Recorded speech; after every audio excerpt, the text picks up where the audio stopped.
In this segment, we're going to be talking about using base 10 blocks, and we're going to be working with decimals. And in order to use the base 10 blocks as decimals, we have to be able to rename what 1 looks like. When we're dealing with whole numbers, we usually call this a 1, and we call this a 10, and we call this 100, and we call this 1,000, and that works well as long as we're working with whole numbers.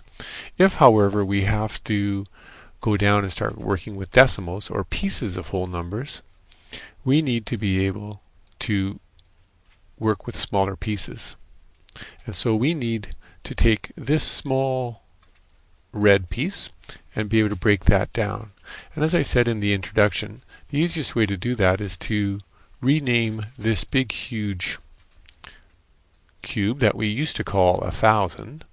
Let's call that a 1 now. We're going to just expand this little tiny square into this big huge cube. So now we can break it up into smaller pieces. So since it takes 10 of these to make one of those, we're going to call this big flat a tenth. And since it takes 10 of these to make a flat, it takes 100 of these to make a cube. We're going to call that a hundredth.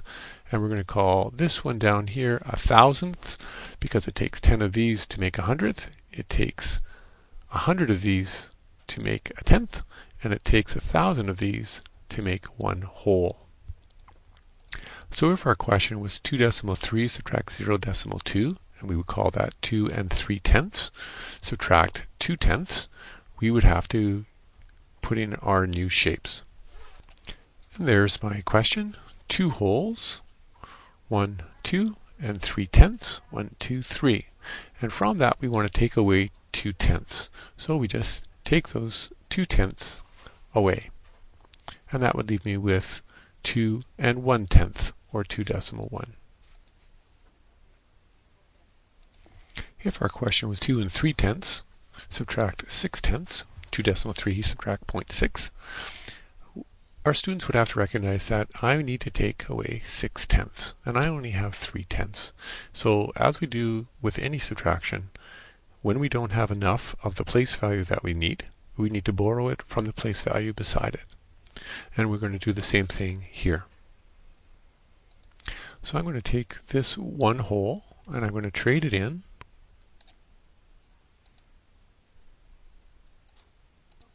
for 10 of these hundredths blocks, or 10 of these tenths blocks. Now I have sufficient tenths. I can take away 1, 2, 3, 4, 5, 6 tenths. And that would leave me with 1 whole and 1, 2, 3, 4, 5, 6, 7 tenths. So 2 3/10, subtract 6/10. I needed to borrow some, so I traded in a 1 whole into 10/10. I had sufficient now to take away my 6/10, and that leaves me with 1 whole and 7/10, 1 decimal 7 if you will. If I was doing an adding question, I had 1 5/10 plus 6/10. I'd work on the same kind of principle. I would need 1 whole and 5/10. 1, 2, 3, 4, 5. 1 5/10, and to add that I need to add 6 more tenths. 1, 2, 3, 4, 5, 6. So that would give me 1 whole and 11 tenths. And so what I've done is I've recolored 10 of them. 1, 2, 3, 4, 5, 6, 7, 8, 9, 10. So 10 of them, 10 tenths, I can now trade in for 1 whole. So I've colored the ones that I'm going to trade in. And I will select them. And I'll move them out of the way.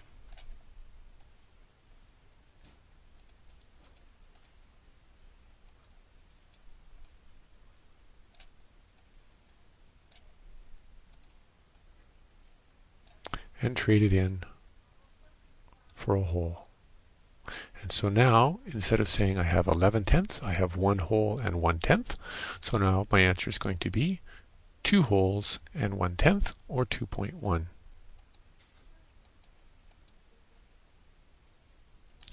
We can take this opportunity with a question like 1 3/10 plus 2/100 to talk about why it's so important to make sure that the decimal places line up when we're adding things.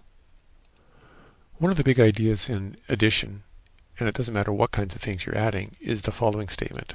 In order to add or subtract something, they have to be the same kinds of things. And using the pattern blocks, or the base 10 blocks here, we can see the things that we're adding up have to be the same shapes. And we're going to try to make the connection between which shapes those are, what their place values are, and why the decimals have to line up to make sure we're adding up the same shapes. So here's our original question, 1 3/10. So here's our 1 and our 3/10, and to that we're going to add 2/100. And there's our 2/100. We can see that we have 3 very different shapes. We have the big cube, we have the flat, and we have the yellow rods, and therefore we can't really add them together, because a rod and a cube doesn't mean 2 of anything. There's just 2 very different shapes. So we have to make sure that the shapes are the same before we can add them up. If we write it in our standard vertical format with our decimal places lining up, the reason why they have to line up is we have 1 whole cube. And so we can say that we have 1 whole cube. We have 3 of these flats, or 3 of the tenths, and so we want to add up to get 3. If we put the 2 underneath the 3, we get 5 of something, and we don't have 5 flats. We have 3 flats. And then we also have 2 rods, which are 2/100. So now the question is, where does the decimal place have to go? If we put the decimal place over here in front of the 1, then that would indicate that we have 1/10. We don't have 1/10. We have 3/10. So that decimal place can't be in the right place. If we put it between the 3 and the 2, then that would mean I'd have 13 of these cubes. And I don't have 13 of those cubes. That doesn't make sense either.